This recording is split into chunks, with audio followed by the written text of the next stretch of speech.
Hi guys, in this video I want to go through a couple of economic reports that came out today. The first is regarding home prices, and as I mentioned in a previous video, the housing sector is a very important part of the economy. So we want to monitor what's going on there because any changes can have ripple effects through the entire economy. What we see is home prices remaining steady in April, according to the Case-Shiller Index. This is the predominant index for measuring home price changes at the national level. And to get more detail, I'm going to go to Trading Economics and look at the actual index numbers across time. This data goes back 1 year. And notice in April, we're at an index of 224. Now, an index is not a price. So that doesn't mean $224,000 or anything like that. What that means is 224 compared to an index of 222 the prior month, or compared to an index of 219 the prior month to that. And the index always has a base year. For the Case-Shiller, the base year is the year 2000. Okay, so if we were to go back 25 years, we would see that in the year 2000 here, the index is at 100. Now, what does that mean? Well, it means that the index from the year 2000 went from 100 to the present 200 and, 224, which effectively means that the home prices nationally have more than doubled, right? If you go from 100 to 200, that's a doubling. We went from 100 to 224, so we more than doubled prices in the economy. Another way to think about this is in dollar terms. For example, if a home costs $100,000 in the year 2000, then that home today would cost $224,000. Okay, but don't confuse the index itself with dollars. You can use the index to understand how dollar values have changed, but it is not a dollar value itself. So what do we do with the index? Well, we're rarely comparing to the base period. So we like to compare either to the prior month or to a year prior. And in the article that I just showed you, they're going to go back a year. For example, it says home price appreciation maintained a steady pace in April. It says the S&P CoreLogic Case-Shiller price index posted a 4% year-over-year gain in April, which means that April of 2019 to April of 2020, home prices over the nation went up on average 4%. Okay? And then it says up from 3.9% the previous month. So that would mean that from March of 2019 to March of 2020, the increase was 3.9%. So year over year, this report shows more appreciation in home prices than last month's year-over-year report. It also shows that on a monthly basis, the index increased 0.9%. So from March to April, home prices went up by 0.9%. Now, you might be looking at this and thinking, well, aren't we in a recession? Aren't we in a pandemic? How can home prices be going up? Well, this is where our understanding of supply and demand comes into play, because you can have prices going up even if there's less economic activity in a particular market. Okay? And to understand this, you may want to refer back to your studies of the supply and demand model. But think about that supply and demand model and imagine it's for national housing.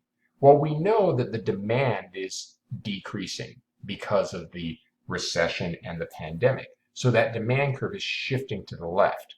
Well, that's actually putting downward pressure on prices. But at the same time, there's less supply of housing. People are selling less homes. And so that's shifting the supply curve to the left. That would actually be putting upward pressure on prices. So even though we know both of these things are happening right now, demand is decreasing and supply is decreasing, Because prices went up, we know that supply is decreasing faster than demand is decreasing. And again, the best way to see this is by drawing the graph out for yourself. Let's go back a little bit further and see how this index has changed over time. You can identify some pretty severe market changes by looking at the 25-year period. For example, from 2000 to 2006, we saw the index going up, and then the index collapsed from 2006 to around 2008. This is known as the housing bubble, where home prices shot up in the early part of the new century, and then we see housing prices collapse at the national level. In fact, look at that. We went from around, let's say, 210 all the way down to an index of 140, which is around a 33% drop in prices. Then they leveled off, and by 2012 we were starting to see an increase in home prices, and today we're actually higher at a national level in home prices than we were at the peak of the last last housing market bubble. So let's wrap up with the current situation. We know that we're at increase month to month to month this year in prices, and despite the activity being down as represented by the previous existing home sales report.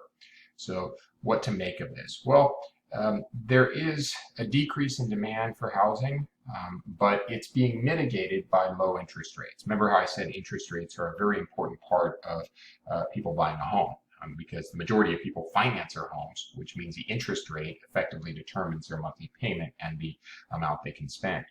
So when interest rates go down, the monthly payment goes down, and people can afford higher priced homes. To put that in perspective, I'm going to go over here and look at mortgage rates. And you can see that mortgage rates have been low for a while, but they're really low most recently, 3.3% for a 30-year mortgage. You can go back as far as 25 years and see just how low interest rates are today. Being below 4% is the exception. The norm is much higher than that. So keep in mind that even though demand for housing is dropping in this current environment, it's not dropping as fast as it would because of the low interest rates. Now, on the supply side, we know there's a drop, right? The pandemic recession has brought about not just a decrease in demand, but a decrease in supply of homes. So we need to consider why sellers might not be making their homes available for sale to the same extent they were previously. One reason is, interestingly, that prices are going up. When prices are going up, sellers want to postpone selling. Wouldn't you rather sell a home at a higher price later on than at a lower price today? So the very nature of home price increases and the expectations that those increases will continue lead sellers to withhold the sale of their home till a later time.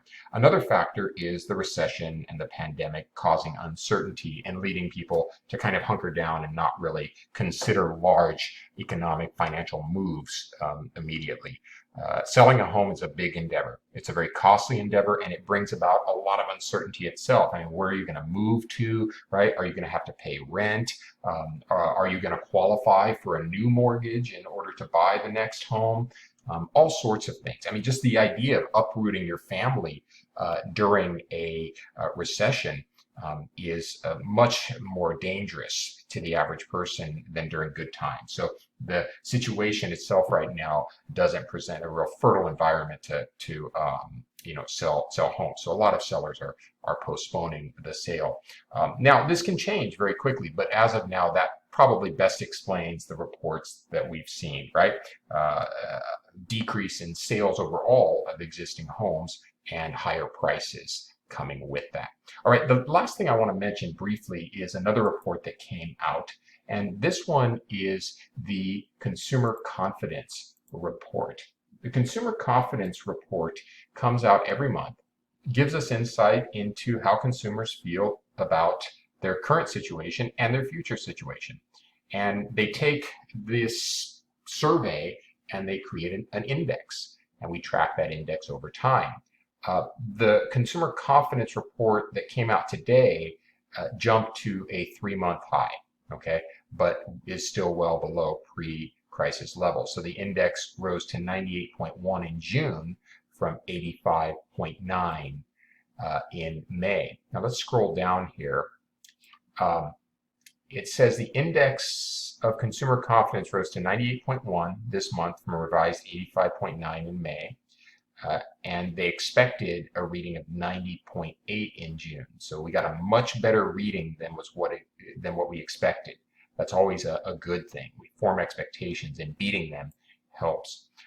But it's important to note that the index stood at a 20-year high of 132 in February. So just think about that. We went from 132 in February down to effectively 98.1 in June. That's a pretty big drop, even though it's improved month over month.